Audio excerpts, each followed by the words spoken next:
आणि ज्या ज्या मानवी हृदयामध्ये ही आध्यात्मिक धारा विचारधारा रुजू झाली, दृढ झाली, त्यांची पावलं शांतीच्या दिशेनं पडू लागली, त्यांची पावलं आनंदाच्या दिशेनं पडू लागली, त्यांची पावलं सुखाच्या दिशेनं पडू लागली. या रोजच्या दैनंदिन जीवनामध्ये जगत असताना शरीर सुखाची भरपूर साधनं माणसानं गोळा केली. या शरीर सुखाच्या साधनामध्ये माणूस एवढा गर्क झाला, त्याला वाटलं हे प्राप्त करणं म्हणजेच सुख आहे, साधनं माझ्याकडे आली म्हणजे सुख आहे. पण तुम्ही बारीक जर पाहिलं मानव समाजाकडे तर बऱ्याच साधनांनी माणसांची घरं भरलेली आहेत, पण नेमकं सुखानं घर भरायचं राहून गेलं. घरापुढे मोठ्या मोठ्या गाड्या लागलेल्या आहेत, खूप मोठी मोठी घरं आहेत, पण सुखाचं जगणं म्हणजे काय हे न कळाल्यामुळं अशा प्रकारची योजना संत महापुरुषांना करावी लागते, अशा प्रकारच्या कार्यक्रमांचं आयोजन करावं लागतं. आणि मग सुख नेमकं तिथे दडलेलं आहे. जयासी वाटे सुख जी असावे, त्याने रघुनाथ भजनी लागावे. महापुरुषांनी सांगितलं, अरे तुला सुख हवंय ना, तर एक काम कर, ईश्वराच्या भजनाला लाग, ईश्वराच्या नामस्मरणामध्ये तू आपला वेळ समर्पित कर. आणि मग ईश्वराचं नामस्मरण, ईश्वराचं ज्ञान, ईश्वराची भेट होण्यासाठी सद्गुरूंची आवश्यकता आहे, गुरुदेवांची आवश्यकता आहे. पाहना बारीक एक आपण जगातल्या प्रापंचिक जीवनातली एखादी जर गोष्ट, एखादी वस्तू जर हवी असेल तर आपण जी वस्तू जिथे आहे तिथेच जातो. आता दिवाळीचे सण आहेत, सोन्याचे भाव तसे गगनाला भिडलेलेच आहेत, पण सोनं जर हवं असेल तर आपण ज्वेलर्सच्या, सोनारांच्या दुकानात जातो. गाडी बिघडली असेल, फोर व्हीलर बिघडली असेल तर आपण मेकॅनिककडे जातो. आपल्याला जर कपडा हवा असेल तर आपण कपड्याच्या दुकानात जातो. जी गोष्ट जिथे भेटते तिथे जावं लागतं. देव हवा आहे, सुख हवा आहे, कुठे मिळेल? महापुरुषांनी समर्थपणे विश्वासाने एक उपाय सांगितला, जयासी वाटे देव पाहावा, तेने सत्संग धरावा, सत्संगाविन देवादिदेव पाविजेत नाही. अरे म्हणे सुख हवं असेल तर सुखाच्या सोबत देवाचं ज्ञानही खूप गरजेचं आहे. देवाच्या ज्ञानानंतर सुखाची धारा, सुखाचा निर्झर प्रवाहित होतो, आणि म्हणून देवाचं ज्ञान हे खूप गरजेचं आहे. समर्थ रामदासजींनी मानव समाजाकडे पाहत असताना त्यांनी पाहिलं की बरीच माणसं वेगवेगळ्या ठिकाणी आपलं कार्य करताना दिसतात. महात्मा सांगतात की करुणी नाना सायास, केला 14 विद्यांचा अभ्यास, रिद्धी सिद्धी सावकाश ओळील्या जरी. म्हणे भरपूर काही कार्य झाले, पण एक कार्य जर करायचं राहून गेलं, ते म्हणतात की सद्गुरु वाचोनी सापडे ना सोय, धरावे ते पाय, आदि आदि ध्यान धारणा मुद्रा आसन भक्ती भाव सकलही फोल जवते प्राप्त नाही आत्मज्ञान. अर्थात गुरुदेवांच्या चरणाजवळ आल्यानंतर जे सुख आहे ते प्राप्त होतं. आणि म्हणून आवाहन केलं जातं या विशाल अशा प्रांगणामध्ये निरंकारी मंडळाच्या माध्यमातून संत निरंकारी मिशनचा जो आवाज आहे, निरंकारी मंडळाच्या माध्यमातून संत निरंकारी मिशनचा आवाज ही आध्यात्मिक विचारधारा आहे. आध्यात्मिक विचारधारा इथे आल्यानंतर जीवनाचं रहस्य समजून येतं. आव्हान आहे परिसरातील सर्व सज्जनांच्या चरणी. पहा, या ठिकाणी आपण यापूर्वी कधीही अशा प्रकारच्या आध्यात्मिक विचारधारेच्या कार्यक्रमाचं आयोजन पाहिलंही नसेल. या ठिकाणी लोक सकाळी मॉर्निंग वॉकला आली असतील, या ठिकाणी लोक आराम करण्यासाठी आली असतील, पण आज भक्तिमय वातावरण निर्माण करण्यासाठी, जीवनामध्ये भक्ती प्रवेश करण्यासाठी महापुरुषांनी या ठिकाणी आयोजन केलेले आव्हान आहे. ज्यांच्याही कर्णपटलावर हा आवाज पोहोचत असेल, आपण जवळ या. जवळ आल्यानंतरच मला वाटतं रहस्य समजून येईल. मार्केटमध्ये आपण जातो ना, एखादी वस्तू जर घ्यायची असेल तर खूप जवळून इथे छान अशा या सुंदर कार्यक्रमाचं आयोजन महापुरुषांनी केलेलं आहे. ज्यांच्याही कर्णपटलावर हा आवाज पडत असेल त्यांनी नक्की इथे या आणि या सत्संगाचा आपण आनंद घ्या आणि आपल्या जीवनाचं जे काही कल्याण करून घ्या. गीतासाठी दास निवेदन करतो, आमचे अशोकजी येतील आणि छान अशा सुंदर अशा गीताची कृपा करतील. या ठिकाणी एक गीत ठेवतील. तसं पाहिलं तर ही संगीत संध्या म्हणून महापुरुषांनी आज याचं आयोजन केलेलं आहे. एक आनंदाचं वातावरण या ठिकाणी निर्माण होणार आहे, छान वातावरण निर्माण होणार आहे. आणि तदनंतर विनंती करतो आमचे राज बोरसेजी येतील. प्रेमानं बोला. धन्य. सतगुरु माता जी के प्यारे प्यारे संत जनों, प्रेम से बोलिए. ज़िंदगी में खुशी मिलती है जब सतगुरु मिलता है. ज़िंदगी में बहार आती है जब साथ संगत मिलती है. आइए, मन झूमने लगता है, नाचने लगता है और कहता है शम शम शम शम शम शम, रहमतें बरस रही शम शम शम. बोलो शम शम शम शम शम, रहमतें बरस रही शम शम शम. आई खुशियों की घड़ी दूर हुए गम, आई खुशियों की घड़ी दूर हुए गम. शम शम शम शम शम शम, रहमतें बरस रही शम शम शम.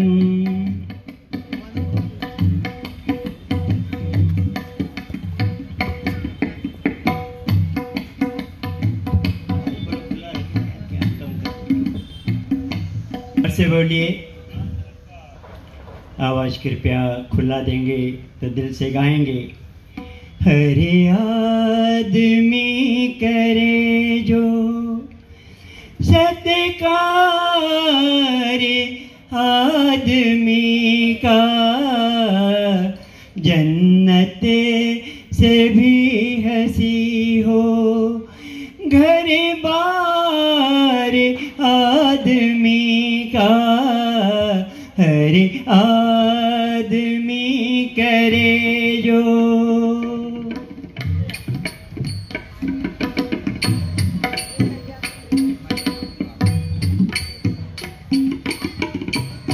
दुनिया के सारे सुख हैं फिर भी बेकरार बंदा.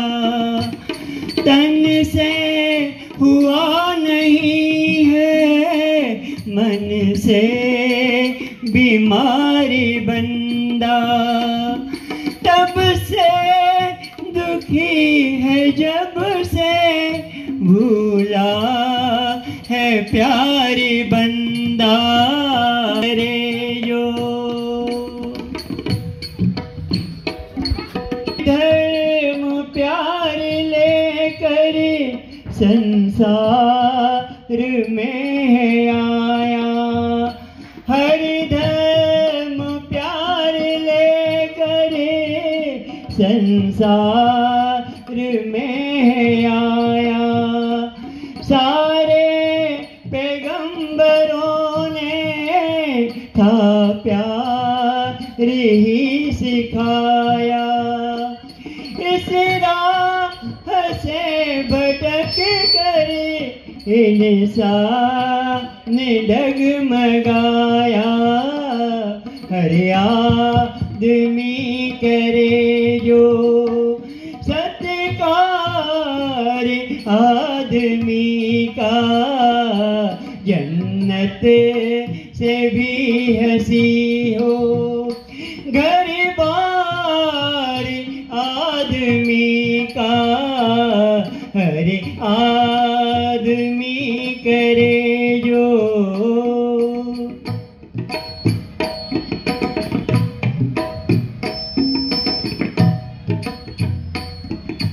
हम भगवान की पूजा करते हैं, भगवान की आराधना करते हैं, लेकिन संत फरमा रहे हैं बाबुओं में हम करेंगे बंदों का निरादर. खुश होगा ना ये अल्लाह, खुश होगा ना ये ईश्वर. बरे पैगाम दे रहा है, यही मेरा है रहे बरे। हर आदमी करे जो सत्कार आदमी का, जन्नत से भी हंसी हो घर बार आदमी का। हर आदमी करे जो, प्यार से बोलिए।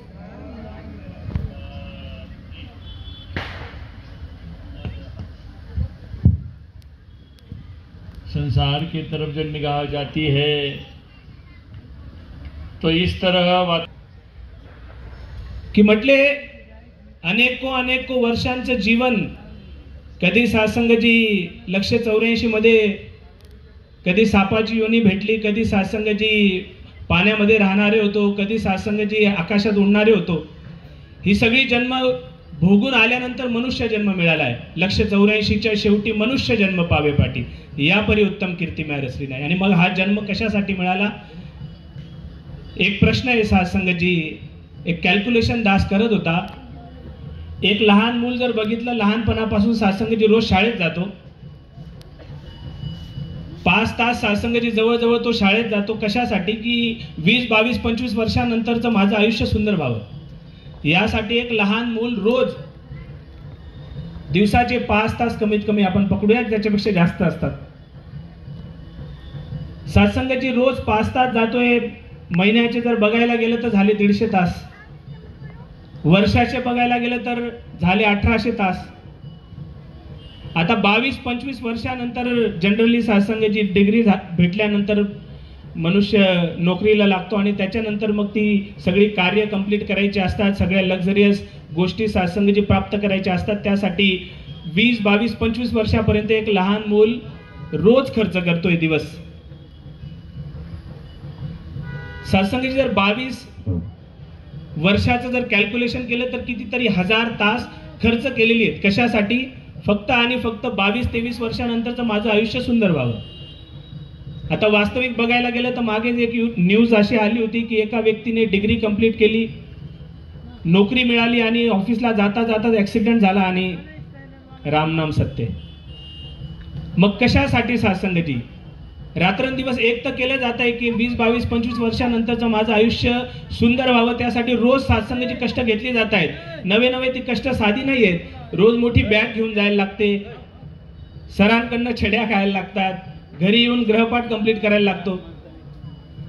आता सासंगजी हे झालं मनुष्य जन्माचं। 84 लक्ष योनीनंतर मनुष्य जन्म भेटतो अशी संत सांगतायत, ग्रंथ ग्वाही देत आहेत। आता 84 लाख गुणिले जर 4 दिवसाचा एक जन्म जरी पकडला तर 3.5-4 करोड सासंगजी ते दिवस होतात। दिवस, तास नव्हे। एवढे दिवस खर्च करून, आता तसं बघायला गेलं तर 500 वर्ष कासव जगतं। 4 दिवसाचा जन्म आपण फक्त उदाहरणाला पकडलं, तसं बघायला गेलं तर 500 वर्ष कासव जगतं। एक म्हटले असं झाड आहे, त्याच्यामधून ट्रेन गेलेली आहे, पण अजून पण ते झाड जिवंत आहे, हजारो वर्षांपासून जिवंत आहे। मग अशा योनीत गेले तर मग किती दिवस खर्च होतील माहित नाही।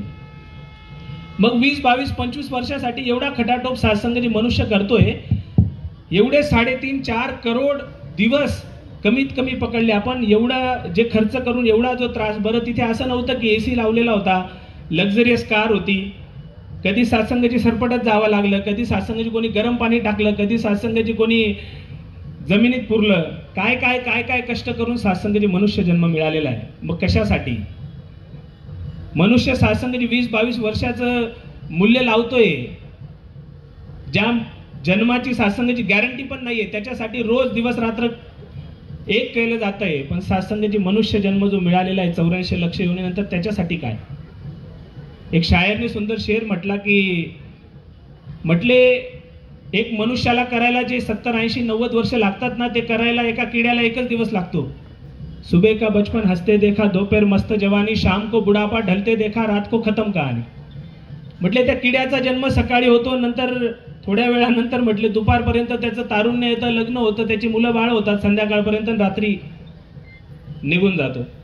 आणि हेच करण्यासाठी मनुष्य सात्संगाची 70-80-90 वर्ष लागतात, तरी पण कार्य अपूर्णच राहून जातात, तरी मुलाचं लग्नच राहून जातं, तरी सात्संगाची नाता पोत्यांची तोंड बघायचीच राहून जातात. मग काय विशिष्ट गोष्ट आहे मनुष्यासाठी? मनुष्य जन्म काय विशिष्ट मानला गेलेला आहे? संत महात्म्यांनी सांगितलंय की याच जन्मी साधी नारायण. हाच तो जन्म आहे ज्याच्यामध्ये परमपिता परमात्म्याची प्राप्ती केली जाऊ शकते. आणि आज ती प्राप्ती जर करायची असेल तर संत निरंकारी मिशन या ठिकाणी ही व्यवस्था करण्यात आलेली आहे. या ठिकाणी हाच आवाज दिला जातोय की त्या परमपिता परमात्म्याचं तुम्ही सर्वजण दर्शन करू शकतात, ज्याच्याबद्दल वर्णन करताना महात्मा म्हणतायत की नाही माझं देह, नाही माझं नाव, नाही माझं गाव कोठे काही, नाही माझं हाड, नाही माझं मांस, वायूचाही स्पर्श होत नाही, नाही माझं खाणे, नाही माझं पिणे, नाही माझं लेणे भूषणांचे, ऐसा मी अल्ला ते चक्राकार फिरे, सांभाळी तो सारी लहान थोर, गैनीनाथ सांगे गुड निवृत्तीला पहावे ते डोळा निजरूप. ते निजरूप जर बघायचं असेल, तो परमात्मा जर बघायचा असेल, जो आजही आहे, कालही होता आणि परवा पण राहणार, ही सगळी सृष्टी नष्ट होऊन जाईल तरी हा परमात्मा राहील, तो परमात्मा बघायचा असेल तर संत निरंकारी मिशन खुलंय. आपण सर्वजण आमंत्रित आहात, प्रेमाने बोल. धन निरंकार जी. छान अशा भावना आपण श्रवण करत होतो. निवेदन केल्याप्रमाणे आमचे राहुलजी येथील सुंदर अशा गीताचा आधार घेऊन भक्तिमय वातावरण निर्माण करण्यासाठी प्रयत्नशील राहतील. तदनंतर निमनबहीणजी येतील आणि सुंदर अशा भावना विचारांच्या माध्यमातून ठेवतील. प्रेमानं बोला धन. प्रेमाने बोला धन निरंकारजी. संत तुकडोजी महाराजांचा 1-2 कडीचा अभंग आज तुमच्या चरणावरती ठेवेल. प्रेमाने बोला. गुरु चरणी ठेवीत भाव, गुरु चरणी ठेवीत भाव, आपो आप भेटे देव, आपो आप भेटे देव, आपो आप भेटे देव. गुरु चरणी ठेवीत भाव, गुरु चरणी ठेवीत भाव, आपो आप भेटे देव, आपो आप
ही भूमी ईश्वरांची भूमी, वीरांची भूमी, संतांची भूमी.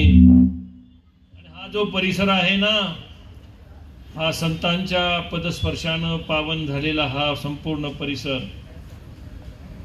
मोरया गोसावीजी ज्यांनी परमेश्वराला प्रसन्न केलं आणि परमेश्वराला या चिंचवड गावामध्ये आमंत्रित केलं की नाही तुम्ही इकडे या. किती अगाध अगाध श्रद्धा असेल, अपार विश्वास असेल त्यांच्या भक्तीमध्ये. या ईश्वराला या ठिकाणी बोलावलं. याच परिसरामध्ये संत तुकाराम महाराजांनी आपल्या संपूर्ण कार्याचा तिथे मानाचा तुरा म्हणतात ना, तो रोवला या भूमीवर. त्यांचं हे मत आहे की आपोआप होईल सर्व काही. जर सुखानं जगायचं असेल, गुरुचरणी ठेविता भाव. का देवाला भेटायचं? सगळं काही देवाचंच आहे. त्याच्यावर जगतोय ना, मजा मारतोय ना आपण. हवा नसेल तर, पाणी नसेल तर, अहो ज्या शरीरात राहून आपण हे सगळं आनंदाचे उपभोग घेत आहोत ना, ही सगळी ईश्वराची कृपा आहे. म्हणून देवाला पाहायचं, म्हणून देवाची भेट घ्यायची, म्हणून देवाचं दर्शन करायचं. देवाचं दर्शन करण्यामध्ये मनुष्य जन्माचं सार्थक आहे, देव पाहण्यामध्ये मनुष्य जन्माचं सार्थक आहे. म्हणून तुकाराम महाराजांनी समस्त जनतेला आवाहन केलं, हकारून सांगे तुका आणि देव पाहता राहू नका. हकारून म्हणे गोळा करून सांगत होते, लोकांना गोळा करून सांगत होते, रे देवाला पाहून घ्या रे, देव घ्या फुका म्हणजे फ्री मध्ये घ्या रे, देव घ्या फुका. आजकाल माणसांना दिल्याशिवाय वाटतं काही भेटत नाही, पण संत हे विशाल हृदयाचे असतात.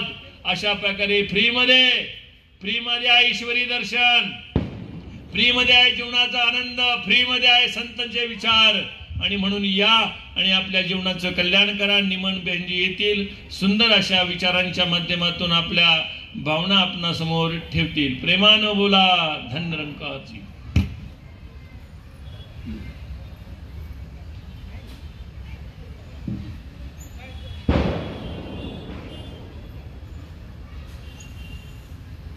संतजनांनो, प्रेमाने बोला धन निरंकारची. सर्वांनी बोला धन निरंकारची. सद्गुरूची अपरंपार कृपा आहे. अतिशय सुंदर वातावरणात आज आपण सत्संगचा आनंद घेतोय. आत्ताच महात्म्यांनी सांगितलं की ही भूमी किती पवित्र आहे. पवना नदीच्या काठावरती निसर्गाच्या सानिध्यात श्री संत महान साधू मोरया गोसावींच्या सानिध्यामध्ये आज सत्संग करण्याचा योग. खऱ्या अर्थाने दिवाळी साजरी झाली म्हणता येईल. की आपण दिवाळी सण म्हणतो म्हणजे तो तेजाचा सण, प्रकाशाचा क्षण. खऱ्या अर्थाने आपल्या जीवनातला अंधार नाहीसा झाला आणि आपलं जीवन प्रकाशमय तेजोमय झालं. कोणामुळे झालं तर गुरुमुळे झालं.